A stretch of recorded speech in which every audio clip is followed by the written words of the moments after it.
Indian medical gadget अप्रैल 2015 में एक सर्वे की रिपोर्ट पब्लिश हुई थी जिसमें ये बताया गया था कि 80% भारतीय अपने खाने में प्रोटीन की मात्रा ज़रूरत से बहुत ही कम लेते हैं। ये सर्वे हमारे देश के 7 बड़े शहरों में हुआ था, उसमें हमारे देश की राजधानी दिल्ली भी शामिल थी और दिल्ली में ये कंडीशन बहुत ही ख़राब थी क्योंकि सर्वे में ये बताया गया था कि दिल्ली में 99% लोग अपने खाने में प्रोटीन की मात्रा ज़रूरत से बहुत कम लेते हैं। और उसमें सबसे बड़ा कारण ये था कि लोगों को ये नहीं पता था कि कौन कौन से खाने ऐसे हैं, कौन कौन से फूड आइटम्स ऐसे हैं जिसमें प्रोटीन बहुत ही अच्छी मात्रा में मिलता है और वो हमारे शरीर की प्रोटीन की कमी को पूरा कर सकते हैं।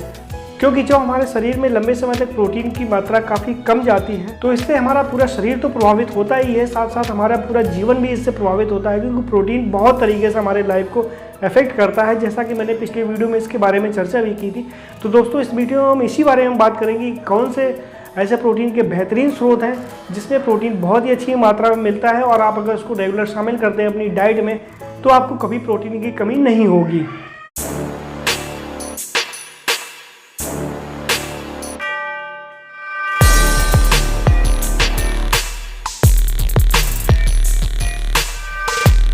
नमस्कार दोस्तों, मेरा नाम है विपिन और मैं आज आपसे बात कर रहा हूं प्रोटीन के उन बेहतरीन स्रोतों के बारे में जो हमारे इंडिया में बहुत ही इजीली हर जगह मिल जाते हैं और उनमें प्रोटीन बहुत ही अच्छी मात्रा में मिलता है। तो चलिए दोस्तों आगे बढ़ते हैं और जानते हैं कौन से हैं वो बेहतरीन प्रोटीन स्रोत। तो प्रोटीन सोर्स बताने से पहले मैं आपको बताना चाहूँगा कि हम लोगों को एक दिन में कितनी प्रोटीन लेनी चाहिए। तो जिसे हम लोग RDA बोलते हैं, जिसका मतलब होता है रिकमेंडेड डेली अलाउंस, मतलब हमें एक दिन में कितनी प्रोटीन लेनी चाहिए। तो इसको निकालने के लिए बहुत ही सिंपल फार्मूला होता है। आपको अपना वेट पता है तो आप अपने बॉडी वेट को मल्टीप्लाई कर दीजिए 0.8 से।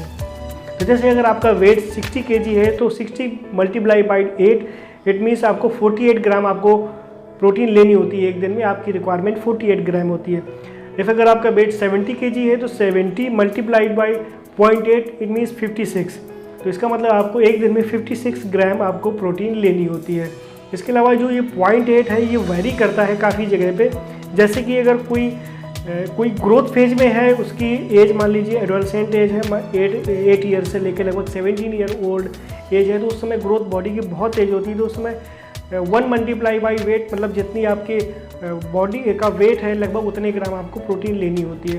देन इसके बाद अगर कोई महिला है जो कि प्रेग्नेंट है या फिर लैक्टेटिंग वुमेन है तो उसमें 1.2 का मल्टीप्लाई करेंगे अपने वेट से, तो जितना आएगा उतने ग्राम प्रोटीन उसको डेली चाहिए। फिर इसके बाद अगर कोई स्पोर्ट्स पर्सन है या फिर एथलीट है या फिर बहुत ही हैवी वेट एक्सरसाइज कोई करता है तो उसको 1.5 मल्टीप्लाई वेट जितना आएगा उतनी आपको प्रोटीन लेनी है। यहाँ 1.5 से मल्टीप्लाई इस वजह से हो रहा है कि जो हैवी वेट एक्सरसाइज करते हैं उनके डेली मसल्स का ब्रेकडाउन होता है तो उनको प्रोटीन की मात्रा ज़रूरत से काफ़ी ज़्यादा लेनी पड़ती है। और अगर बहुत ज़्यादा हैवी एक्सरसाइज करते हैं तो 2 मल्टीप्लाई बाई वेट भी किया जाता है और इतनी प्रोटीन आपके लिए सेफ होती है। और मैंने यहाँ पे सबसे पहले एग से यानी अंडों को लिया है और अंडे मेरी नज़र में दुनिया का सबसे बेहतरीन प्रोटीन सोर्स होता है। और ऐसा मैं इसलिए कह रहा हूँ क्योंकि कुछ पॉइंट्स मैं जो आपको अंडे के बारे में बताऊँगा कि ये अंडे जो है हर जगह अवेलेबल होते हैं। कहीं भी आप इंडिया में कहीं भी चले जाइए, इवन गांव में भी चले जाइए, आपको अंडे इजीली अवेलेबल हो जाएंगे। देन इसके बाद एक ये प्रोटीन का बहुत ही सस्ता स्रोत है। अगर आप 2 अंडे लेते हैं तो लगभग 15 से 20 रुपए में आपको मिल जाते हैं। देन इसके बाद इजी टू कुक, इसको पकाना बहुत आसान है। आप इसको उबाल के खा सकते हैं, ऑमलेट बना के खा सकते हैं, सब्जी वगैरह बना के खा सकते हैं, किसी तरह से भी कई तरीके से इसको खाया जाता है। देन इसके बाद अंडे एडल्ट्रेशन फ्री होते हैं। इसका मतलब यहाँ इसमें कोई मिलावट नहीं की जा सकती। इसके अलावा मैं अगर एक अंडे को अगर आप मल्टीविटामिन या मल्टी मिनरल्स कैप्सूल कहूँ तो ये गलत नहीं होगा क्योंकि इसमें सारे विटामिन और मिनरल्स पाए जाते हैं। इसमें सिर्फ विटामिन C को छोड़ के, तो इसको आप एक मल्टीविटामिन या मल्टी मिनरल के कैप्सूल बोल सकते हैं। देन इसके बाद हम लोग बात करते हैं इसके प्रोटीन के बारे में। तो अगर एक अंडा आप खाते हैं तो इसमें लगभग 6 ग्राम आपको प्रोटीन मिल जाती है। अगर आप 2 अंडे लेते हैं तो लगभग 12 ग्राम आपको प्रोटीन मिलती है। और इसकी प्रोटीन की बात करें तो इसकी प्रोटीन बहुत ही हाई क्वालिटी प्रोटीन होती है और कंप्लीट प्रोटीन होती है। मतलब इसमें सारे एसेंशियल एमिनो एसिड्स पाए जाते हैं जो हमारी प्रोटीन सिंथेसिस के लिए ज़रूरी होते हैं। देन इसके बाद इसकी बायोलॉजिकल वैल्यू की बात करते हैं। इसकी बायोलॉजिकल वैल्यू बहुत ही कमाल की होती है। बायोलॉजिकल वैल्यू इसकी 95% होती है। और बायोलॉजिकल वैल्यू होती क्या है मैं वो भी आपको बता दूं। इसका मतलब ये होता है कि आप जितनी प्रोटीन ले रहे हैं उतनी आपकी बॉडी में एब्जॉर्ब हो रही है कि नहीं। ऐसा तो नहीं कि आप प्रोटीन तो अच्छी मात्रा में ले रहे हैं लेकिन वो सब्सटेंस ऐसा हो कि वो बॉडी में एब्जॉर्ब भी नहीं होता वो इतना, और सारी प्रोटीन वेस्ट हो जाती है। तो अंडे में लगभग आप जितनी प्रोटीन लेते हैं उतनी आप यूटिलाइज कर लेते हैं, आप उसको आपकी बॉडी उतनी एब्जॉर्ब कर लेती है। देन इसके बाद हम लोग बात करते हैं कि हमें एक दिन में कितने अंडे खाने चाहिए। तो अगर आपकी रिक्वायरमेंट नॉर्मल है, आप बहुत ही हैवी एक्सरसाइज नहीं करते हैं, आपका जो लाइफस्टाइल है बहुत ज़्यादा हैवी वर्क नहीं हो उसमें, तो आप रेगुलर 2 अंडे आप होल एग आप खा सकते हैं, कोई प्रॉब्लम नहीं होगी। और इससे आपका ना ही कोलेस्ट्रॉल बढ़ेगा, जैसे कि बहुत सारे लोग कंफ्यूज करते हैं कि इससे 2 अंडों में कोलेस्ट्रॉल होता है, तो बट ऐसा नहीं है। ये कोलेस्ट्रॉल हमारे लिए अच्छा होता है, और अगर 2 अंडे के कोलेस्ट्रॉल से आपको कोई फ़र्क नहीं पड़ने वाला। इससे बहुत सारे रिसर्च हुई है और 2 अंडे आपके लिए कम्प्लीटली सेफ़ होते हैं। इसके अलावा अगर आप बहुत ही हैवी एक्सरसाइज करते हैं या आपका वर्कआउट बहुत ही ज़्यादा है, तो आप 10 से 12 अंडे तक खा सकते हैं, लेकिन होल एग आपको सिर्फ 2 ही लेने हैं। इसके अलावा आप जितने भी अंडे लेंगे उसको सिर्फ एक वाइट लेंगे, क्योंकि एक वाइट एक अंडे का एक बेहतरीन सोर्स होता है, जिसमें सिर्फ प्योर प्रोटीन होती है, ऑलमोस्ट प्योर प्रोटीन होती है, और कोई भी कार्बोहाइड्रेट और फैट नहीं होता है। और अगर आप अपनी बॉडी की रिक्वायरमेंट अंडे से पूरी करना चाहते हैं तो आप 10 अंडे का एक वाइट आराम से ले सकते हैं, कोई प्रॉब्लम नहीं होगी। देन इसके बाद हम लोग बात करते हैं, जो अक्सर लोग पूछते हैं कि हमें देसी अंडे खाने चाहिए या फिर जो है मार्केट में आ रहे हैं वो अंडे हमें खाने चाहिए। तो मैं आपको बता दूं कि ऐसा कोई डिफरेंस नहीं है, देसी अंडा या फिर जो मार्केट में एग आ रहा है उसमें कोई डिफरेंस नहीं है, क्योंकि इसमें प्रोटीन परसेंट और सारे विटामिन और मिनरल्स लगभग सेम होते हैं, कोई डिफरेंस नहीं होता। तो आप जो आपको सस्ता मिल जाए आप वो अंडा आप खाइए, कोई ज़रूरी नहीं कि आप महंगा अंडे के चक्कर में आप देसी अंडा खाएँ, जबकि प्रोटीन परसेंटेज लगभग उसमें सेम ही होता है।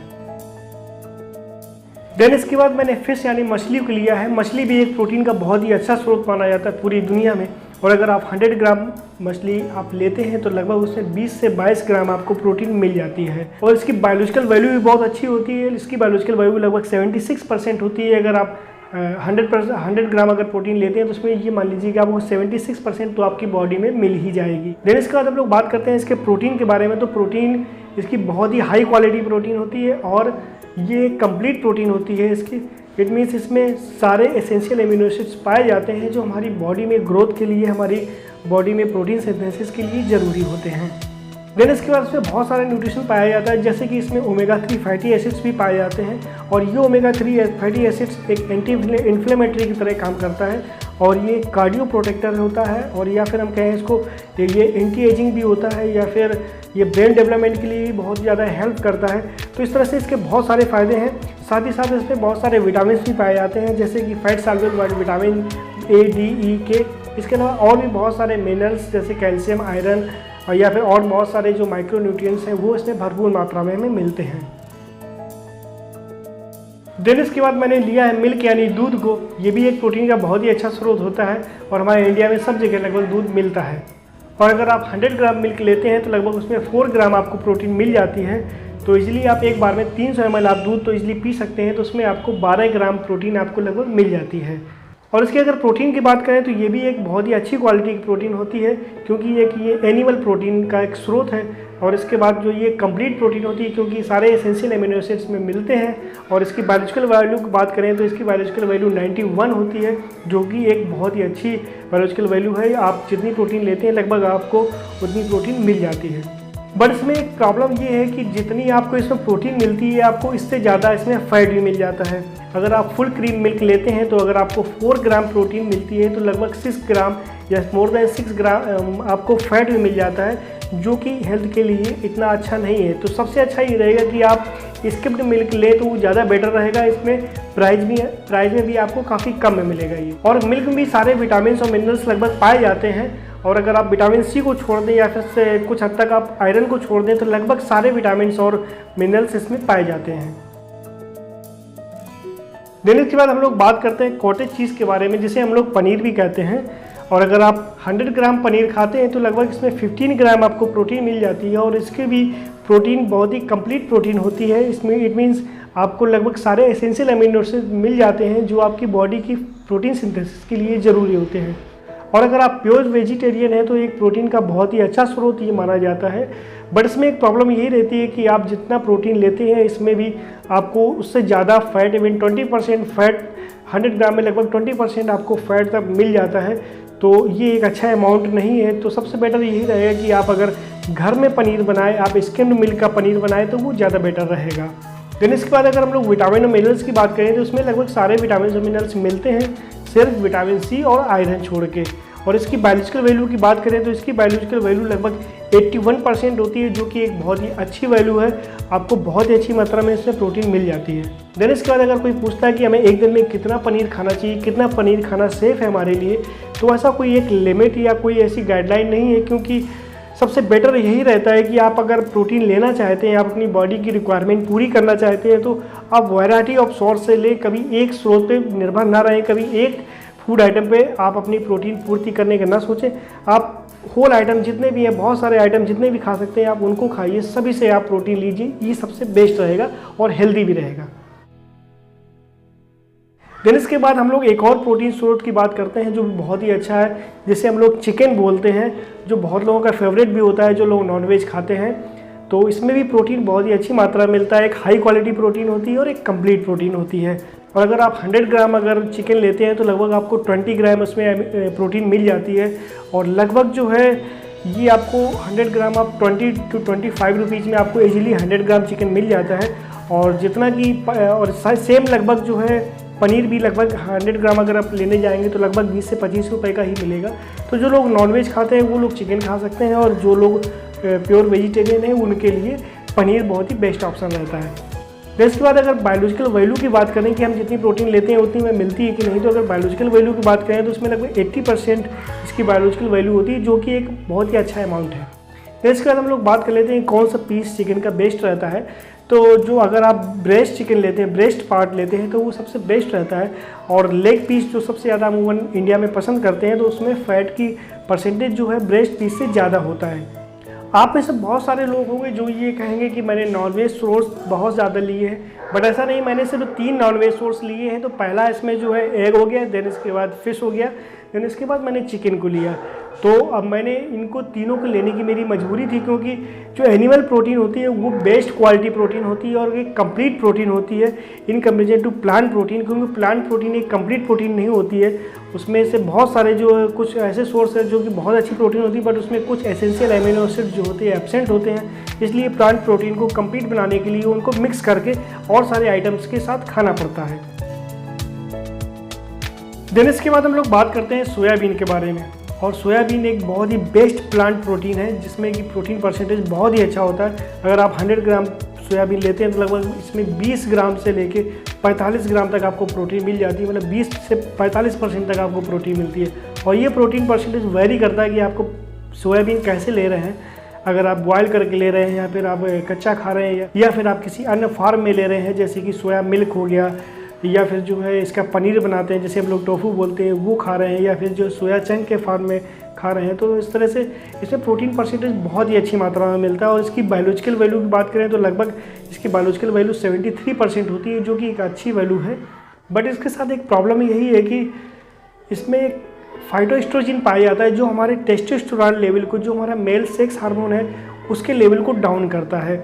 और इसके अलावा जो है ये जो फाइटोएस्ट्रोजन होता है महिलाओं में काफ़ी इफेक्ट करता है, क्योंकि ये फाइटोएस्ट्रोजन उनके जो नेचुरल एस्ट्रोजन हार्मोन का है उसमें उसको काफ़ी डाउन करता है, जिससे उनमें ब्रेस्ट कैंसर या फिर लिवर डिसफंक्शन के चांसेस काफ़ी बढ़ जाते हैं। बट ये रिसर्च से प्रूफ हो गया है कि अगर आप 100 ग्राम तक अगर डेली सोयाबीन लेते हैं तो ये प्रॉब्लम आपको नहीं होगी। प्रॉब्लम तभी होती है जब आप 100 ग्राम डेली से ज़्यादा लेना शुरू करते हैं। देन इसके बाद हम लोग बात करते हैं पीनट यानी मूंगफली के बारे में। ये भी एक बहुत ही अच्छा प्रोटीन का सोर्स होता है, और इसकी खासियत ये होती है कि लगभग ये हर जगह मिल जाता है। इंडिया के हर कोने में मिल जाएगा, इवन गांव में, रोड में, कहीं भी आप जाइए मूंगफली आपको हर जगह मिल जाएगी। और अगर आप 1 कप मूंगफली लेते हैं, लगभग 30 ग्राम लेते हैं, तो उसमें 7 ग्राम प्रोटीन आपको मिल जाती है। और आप दिन में 2 कप आराम से ले सकते हैं, 2 सर्विंग आप आराम से ले सकते हैं, जिसमें कि 14 ग्राम आपको प्रोटीन लगभग मिल जाती है। और आल्दो ये एक प्रोटीन एक कंप्लीट प्रोटीन नहीं है, क्योंकि इसमें एक अमीनो एसिड एब्सेंट होता है जिसे हम लोग मेथियोनिन बोलते हैं। बट कोई प्रॉब्लम नहीं, इसको आप किसी अन्य स्रोत से भी ले सकते हैं। इसके बाद अगर हम लोग इसकी कीमत की बात करें तो आप अगर 30 ग्राम पीनट लेते हैं तो लगभग उसकी कीमत होगी 3 से 4 रुपये। एक बहुत ही सस्ता प्रोटीन स्रोत है और बहुत ही अच्छा स्रोत है। इसमें जो फैट पाया जाता है वो भी बहुत ही अच्छा फैट होता है, हमारी बॉडी के लिए वो बहुत ही फ़ायदेमंद होता है। देन इसके बाद आप पीनट्स को पीनट बटर के फॉर्म में ले सकते हैं, जो कि एक प्रोटीन का बहुत ही अच्छा स्रोत है। अगर आप एक टेबल स्पून पीनट बटर लेते हैं, किसी के साथ खाते हैं, तो लगभग 10 ग्राम आपको प्रोटीन मिल जाती है, जो कि एक बहुत ही अच्छा अमाउंट है। देन इसके बाद हम लोग बात करते हैं चिक पीस के बारे में, जिसको हम लोग बंगाल ग्राम के नाम से जानते हैं, या फिर सिंपली हम लोग जिसे चना बोलते हैं। अगर आप 1 कप चना, कच्चा चना खाते हैं, फुला के खाते हैं, तो लगभग आप 14 ग्राम आपको प्रोटीन मिल जाती है। देन इसके बाद अगर आप इसको पका कर खाते हैं, बॉयल करके खाते हैं, तो लगभग आपको 9 ग्राम प्रोटीन मिलती है। और प्रोटीन के साथ साथ इसमें फाइबर बहुत अच्छी मात्रा में मिलता है, और बहुत सारे माइक्रो न्यूट्रिएंट्स भी इसमें काफ़ी अच्छी मात्रा में मिल जाते हैं हमें। देन इसके बाद हम लोग बात करते हैं लेंटिल्स, या फिर जिसे हम लोग पल्सेस बोलते हैं, या सिंपली हम लोग जिसे दाल बोलते हैं। दाल भी हम भारतीयों के लिए बहुत ही अच्छा स्रोत होता है प्रोटीन का, क्योंकि हर घर में लगभग डेली दाल बनती ही है। और अगर प्रोटीन की बात करें तो आप पका के अगर 100 ग्राम दाल लेते हैं, तो लगभग 100 ग्राम में लगभग 9 ग्राम आपको प्रोटीन मिल जाती है, जो एक कंप्लीट सोर्स तो नहीं है, लेकिन हाँ एक बहुत ही अच्छी मात्रा में हमें प्रोटीन मिलती है। तो इसको कंप्लीट बनाने के लिए सबसे अच्छा यही रहता है कि आप इसको रोटी के साथ या फिर चावल के साथ, या फिर सबसे बेटर रहता है कि आप जो है 4 या 5 दालें एक साथ मिल कर बनाएं। सारी जो दाल मार्केट में आती है उनको अगर आप मिला के बनाएं, तो एक कंप्लीट प्रोटीन का सोर्स बन जाता है ये। बट इसके साथ एक प्रॉब्लम ये होती है कि अगर आप इसको एक प्रोटीन सोर्स की तरह ही ले रहे हैं, तो इसमें कार्बोहाइड्रेट भी बहुत ही अच्छी मात्रा में मिलता है, जिससे आपके बॉडी में बहुत सारा कार्बोहाइड्रेट पहुंचता है, जिससे भी काफ़ी एनर्जी मिलती है। देन इसके बाद हम लोग बात करते हैं किडनी बीन्स के बारे में, जिनको हम लोग राजमा बोलते हैं। और इसके 100 ग्राम में लगभग आपको 15 ग्राम प्रोटीन मिलती है, जो कि एक बहुत ही अच्छा अमाउंट है। आल्दो ये एक इनकम्प्लीट प्रोटीन है, क्योंकि इसमें कुछ एसेंशियल एमिनो एसिड नहीं पाए जाते हैं, तो सबसे बेटर यही रहता है कि आप इसको रोटी या चावल के साथ मिक्स करके खाएं, तो ये कंप्लीट प्रोटीन बन जाती है। बट इसमें एक प्रॉब्लम ये होती है कि अगर आप इसको एक प्रोटीन सोर्स की ही तरह ले रहे हैं, तो इसमें प्रोटीन के साथ साथ में कार्बोहाइड्रेट भी बहुत ही अच्छी मात्रा में हमारी बॉडी में चला जाता है। और एट लास्ट हम लोग बात करते हैं वे प्रोटीन के बारे में। और वे प्रोटीन एक बहुत ही अच्छा स्रोत होता है प्रोटीन का, और जो हैवी एक्सरसाइज करते हैं, जो हैवी वेट ट्रेनिंग करते हैं, या फिर जो है जिम में एक्सरसाइज करते हैं, वो अपनी मसल्स बनाने के लिए वे प्रोटीन रेगुलर लेते हैं, क्योंकि वे प्रोटीन एक बहुत ही स्मार्ट चॉइस है। मैं इसका स्पेशली फेवर करता हूँ, क्योंकि आप इधर उधर के आइटम खाने से अच्छा है कि आप अगर वे प्रोटीन लें, तो ये एक बहुत ही अच्छा ऑप्शन रहता है। आपको एक कंप्लीट प्रोटीन, एक हाई क्वालिटी प्रोटीन आपको मिल जाती है। उम्मीद है आज का ये वीडियो आपको पसंद आया होगा। तो अगर हमारे वीडियो ऐसे ही आपको अच्छे लगते हैं, आप उनसे कुछ नया सीखते हैं, तो प्लीज़ चैनल को सब्सक्राइब जरूर कीजिएगा। तो ऐसे ही सीखते रहिए, आगे बढ़ते रहिए, और वीडियो देखने के लिए आपका दिल से बहुत बहुत धन्यवाद।